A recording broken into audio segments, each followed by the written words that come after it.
hainangu handichaita zvemawarriors zvebhora unai mega ndakutongosapota vanhu vakaita sana Temba Gorimbo kuti vanoita zvinhu zvavo vachiwina. Guys, hapana chinhu chinombohwa sekuti unoziva kuti unotoendawo unosapota uchiti uri kuda kuti usapote timu yako, wobva waona kuti kumidfield 0, defense 0, passing 0-0, chemistry 0. haumana ibhora rekupi rakadaro iroro.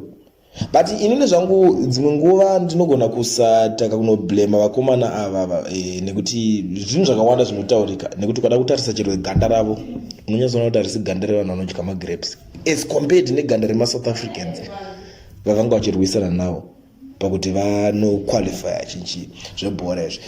Inini problem yandinayo 1 nemawarriors i1 inini yekuti those guys vanoclaima kuti havasi kupuhwa mari inotenga. Nditi pakusapuhwa mari inotenga pavari kuclaima kuti havasi kupuhwa mari inotenga, dai vachizounderstanda kuti kana tapuhwa stage yekunzi takuenda kunoqualify for World Cup ndo pane mukana wekuti vatengwe nemaclubs acho anobhadhara, because kutambira national team haumbo expected kuti ubva watova rich nekutambira national team kana kuti ubva wazvikombe nedzimwe nyika dzinokoshesa sport yebhora. muZimbabwe kungonzo kune timu yebhora but tingada kutarisa bhora chaizvo unotonyatsoona kuti zvinhu izvozvo zviri pasi unosimbisa Zimbabwe nebhora tenge tichinyeberana.